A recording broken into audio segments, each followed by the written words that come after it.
Assalamu alaikum. This video is just to show that the two-watt-meter method can work with the unbalanced load and what are the limitations of this method. First, we can just start with delta load, and as you know, unbalanced system means that these three impedances may don't have the same magnitude or they don't have the same angle. In case if you want to switch to balanced load, you need to consider that these three impedances are identical in magnitude and angle, both of them, not only one. We can start from one practical assumption that the input voltage is balanced. What we mean by balanced voltage source is just the three line voltages are identical in magnitude, but the phase shift between them is just 120 degree plus minus between the two and the third phase. First, why I'm labeling each phase by X, Y, Z, not A, B, C, because as you know, we can connect the 2-watt meter to any two line currents or two phases.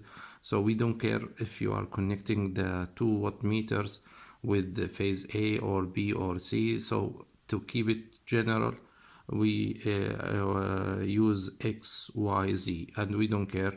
But another thing that I will describe the load as a positive sequence, which is fed from positive sequence source. But this is just to simplify the analysis. Let's start with if these three unbalanced loads, and we need to measure the power at each phase. You know, we cannot use single line diagram or bare phase equivalent circuit. We need to do our regular analysis and then find the phase voltage across each impedance and find the current passes through each impedance. Then we need to multiply the voltage by the current, then by the power factor of each phase, which is the cosine of the angle of each impedance. Let's start with this point before going to two-watt-meter method. For example, if you are talking about the first impedance Z1, you need to find the voltage XY VXY dot IXY. In other words, you need to find VXY IXY cosine theta Z1. This is for the first phase. We don't care if this is phase A or not. For the second phase, which is this phase, we need to measure the voltage across this phase first of thing. You know, this voltage is Vy minus Vz, which is Vyz, and the current in this branch is Iyz. Same thing here. We need to find the power at the second impedance, which is the voltage multiplied by the current, then multiplied by the cosine. But just as a remark here, this theta Z2 is not equal in general with theta Z1. It could be equal, but to make it general for any unbalanced load, we consider that cosine theta Z1 is not equal to cosine theta Z2. If you are looking for balanced load, you need to have these equal cosine values. The same thing for the third phase. As you know, we need to multiply the voltage by the current and then the power factor of this load, this phase load, not three-phase load. Okay, this is generally. Now let's go to the watt meter. The watt meter, as you know, two-watt meter method, we just need to use 2-watt meters. Those 2-watt meters, we need to measure the line current and the second line current from the 2-watt meter used, and we need to measure the line voltage. This line voltage between X and Y, and this line voltage, it is between Z and Y. Okay, what this watt meter can do is just something like finding the phasor of this voltage and the phasor of this current, then do the dot product between these two quantities or phasor quantities. The same thing is here. We need to find the current IZ and the voltage. Remember, the polarity is very important. The polarity here is V of the voltage of this point, which is Z, and the reference point is the voltage of Y. So the voltage at this voltage coil is VZY. What the measurement of the upper or the first wattmeter, it will be something like what we wrote here, okay? And the first wattmeter will read VXY and IX, and the second wattmeter will read VZY IZ. Okay, let's start with the analysis. We need just to check if the measurement by these 2 wattmeters, what is the measurement of the 2 wattmeters, the summation of the measurements or the readings of these 2 wattmeters is P1 plus P2. We refer to 1 for the upper wattmeters and 2 for the lower wattmeters. Okay, as we said earlier, that VXY dot IX is the measurement of the first wattmeter, and this term is the measurement of the second wattmeter. You know, this quantity has no meaning and this quantity has no meaning, but the summation must has a meaning, otherwise we don't need to discuss this on a video. Okay, let's go back and check what can we do. You know, this is a line voltage, but at the same time for this delta load it's a phase voltage, so we don't need to do anything with this quantity. But this is a line current. In order to have a power, we need to find the phase current. So just what we need to do is just to switch or to change the term, the line current, in terms of phase currents. Okay, let's go back and check that.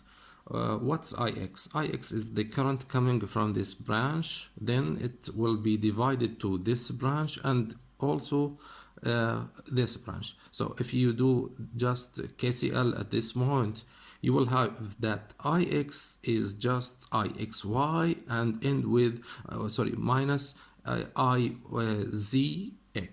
You know, as we discussed but in another video, that if you are talking about IX, then you need to take the difference between two currents. You need to start with X and end with X. If you are talking about A, you need to start with A and end with A. Okay, so IX, what's IX? IX is just IXY minus IZX. This is two phase currents. The subtraction between these two phase currents is just equal the line current X. What about VXY? We just take it down, and the same thing for VZY. VZY is a line voltage, but also it is a phase voltage, so we need to keep it. But what about IZ? IZ, as you know, this is IZ. This is IZ, so we need to take IZX minus IYZ. Again, we started with Z and ends with Z. Okay, and with Z. The second point is to do few mathematical analysis. We need to convert this dot product into two dot products, VXY IXY minus VXY IZX. Okay, then the same thing we will do here. Look, VZY dot IZX minus VZY dot IYZ. Okay, let's go back. We have two terms which is ready. This one is the voltage across this branch, VXY. Look again, it's in blue. The voltage VXY, and the current is also IXY. Same direction, you know, this is the positive and this is the negative, and this current is entering to the positive polarity. So this part is just the power absorbed by this branch. Just take a look here. This blue box is just Vxy Ixy cosine theta z1, and we did this before, and we said that this term is equal to bz1. What do you mean by bz1? The power absorbed by this first branch. Okay, as just to make it clear, we do not consider any similarity between any impedance here. So until now we are talking about unbalanced load. Okay, the second term is also this one. Just be careful that we are talking about VZY. Where is VZY? This is the YZ branch. VZY is the opposite of VYZ. So minus VZY, it's equivalent to plus VYZ. No, it's just you can change the minus to plus. All what you need is just to take the reverse voltage. So look at minus VZY dot IYZ. This will be plus VYZ IYZ. VYZ positive negative, and the current is entering to the positive polarity. So this is the passive sign convention, and this part is the power across or consumed by this branch. This is in red. We have the same thing, and you know this branch is Z2, so this term is just the power at the second branch. What about the third part, which is the other two quantities? The other two quantities is nothing, but we need to simplify it. Just take a look. Vxy zx, nothing. And the same thing here. Zy zx. We are not talking about phase voltage dot phase current. We are talking about two terms. We need to take it in another sheet to explain that. Remember, just before going to another place, what I did here is just I started with this term because the factor here is positive, VZY IZX, and minus VXY dot IZX. So just I consider these two terms alone to make it easier for you and for me. I wrote everything here just to save your time. Okay, you know, this is VZY and IZX. IZX is common in the two terms, so it's out, but be careful about the dot product.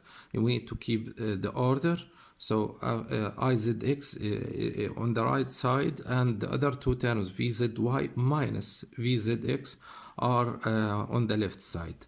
We didn't do anything, just the two terms become one term. Now, what about this term?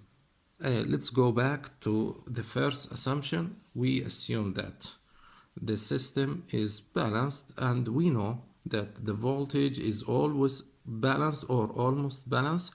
Otherwise, if the voltage input is unbalanced for any load, this means that we have a fault or we have a problem, and we need to interrupt the power, or the electric company must interrupt the power.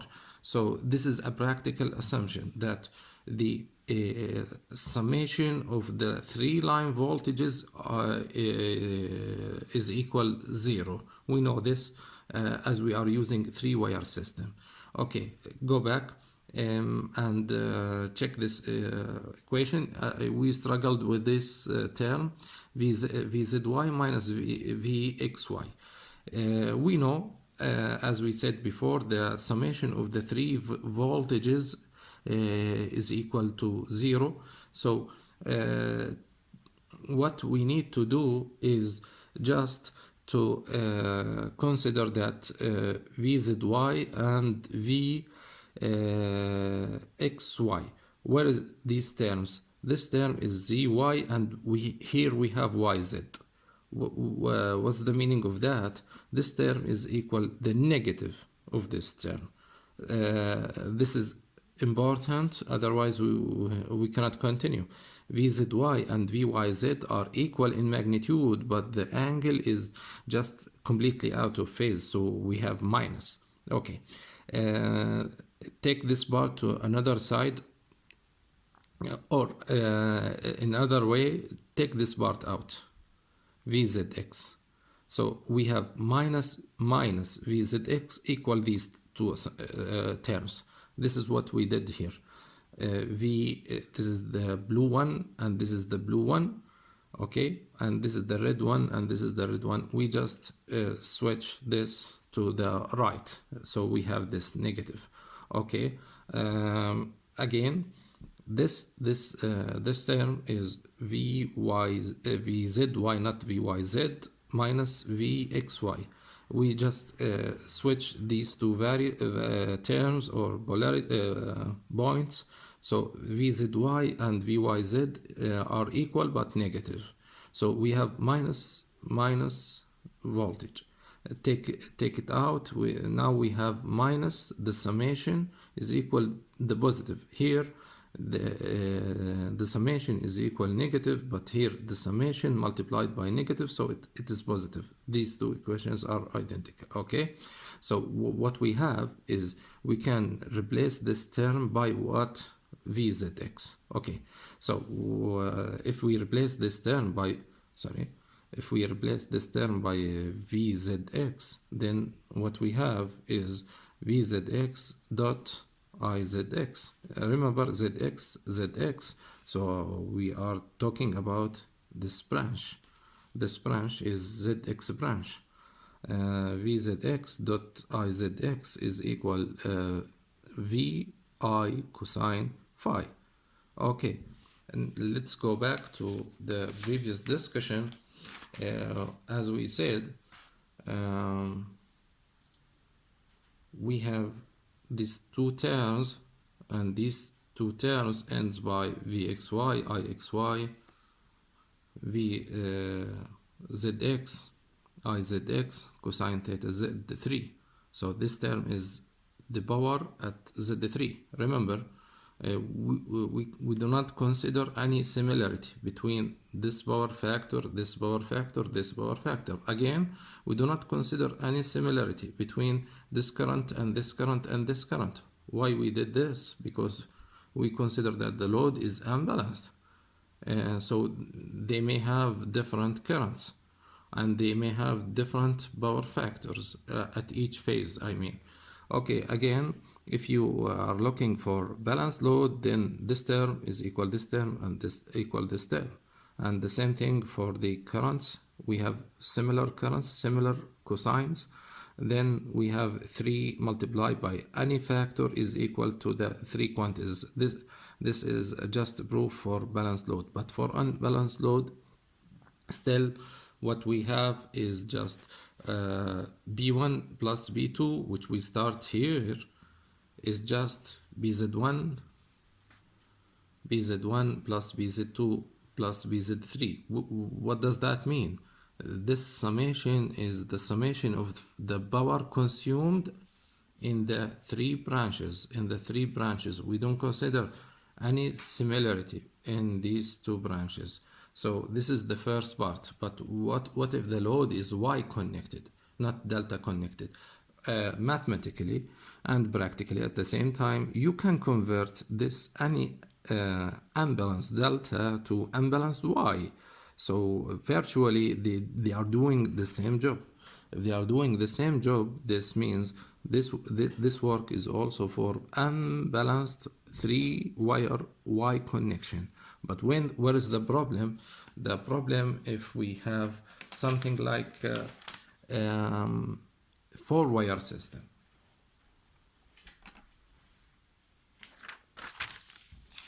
Like this. What if we have 4-wire system? Can we say this is the limitation of the 2-wattmeter method? If you have a 4-wire system, which is the common neutral connection between the neutral of the load and the neutral of the source. Again, we connect 2-wattmeters only, and we will start our analysis, but I will go quickly to save your time. As we said before, this is BZ1, this is BZ2, BZ3.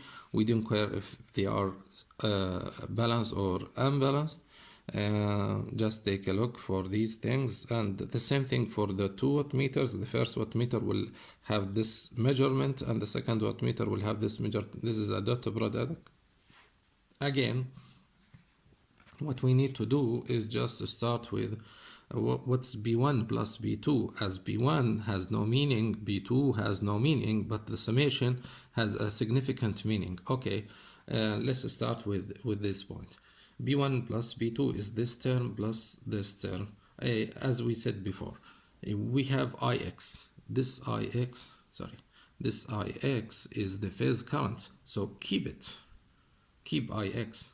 But Vxy is the line voltage. We need to reach to the phase quantities. So we need to replace Vxy and Vzy by its phase quantities. We know Vxy is Vx minus Vy, and Vzy is Vz minus Vy. That's it. I think we finished the problem now. But again, let's continue to have the final fruit. Now we are talking about math. This term is just new two terms, and the same thing for this term. Okay, this one is Vxix, so this is the power at the first impedance, and this term is Vziz, which is the power at the third impedance, and these two terms are nothing, but we need to make it think. So we need just to take these two values again with each other. We have a common factor, which is Vy. Vy is a common factor. Take it out, then we have minus Vyn dot these two currents. Now we need to take out these current. You are talking about the voltage at the phase Y. You need the current at phase Y. How to find this relation? Again, let's go back to the diagram. We know that the Ix plus Iy plus Iz is equal to the neutral current in this direction, not in the other direction. In the other direction, you need to use negative. Okay, Ix plus Iy plus Iz is equal to I neutral, In. And this is what we did here. Ix plus Iy plus Iz is equal I neutral. Okay. Here we have Ix plus Iz. Ix plus Iz is equal I neutral minus Iy. We just take this term to the right hand of this equation. Okay, we have this equation and this equation. Just replace Ix plus Iy, Ix plus Iz by I neutral minus Iy. Then what you have is just B1 plus B2. We finished these two terms, but this one is replaced by minus Vy multiplied by now I neutral minus Iy. Expand this term, you will find that this term is minus Vyn dot I neutral. Okay, plus Vyiy. What's Vyiy? Is the power consumed by the second branch. We said XYZ because we don't care about ABC. Okay, now what's the problem? The measurement from these 2 watt meters is equal to the power in the first branch, the power in the second branch, the power in the third branch, and new term. What is this new term? What this new term? This new term is the problem with the 4-wire system. If we have a 3-wire system, what if we have a 3-wire system? If this current, if this path is not exist, that means Ix plus Iy plus Iz is equal 0, regardless if the load is balanced or not. So the first condition is to have a 3-wire system. In three-wire system, we don't care if the system is balanced or unbalanced, then we don't have a neutral current. You know, you can assume something like this. If we don't have a neutral current, the current is open, the path is open, so I neutral is equal 0. Even if the load is unbalanced, the summation of these three currents is 0. So in three-wire system, this term is 0. Another point, we have zero neutral current if the load is balanced. When the load is balanced, then the neutral current is 0. Again, what we discuss here is just a verification that the 2-watt-meter method is valid for unbalanced three-wire system, regardless if the connection is Y or delta. But when we are talking about Y connection, we need to check if we have a fourth wire or a common neutral path, then 2-watt-meter is not valid. This is the limitation of the 2-watt-meter. Literally, we can use that. We need to use n-1 watt meters. If we have a 4-wire system, then we need 3-watt meters, not 2-watt meters, if the system is unbalanced. But if the system is balanced, we don't care. We just need 2-watt meters, and that's it. Hope this can help, and thank you for watching.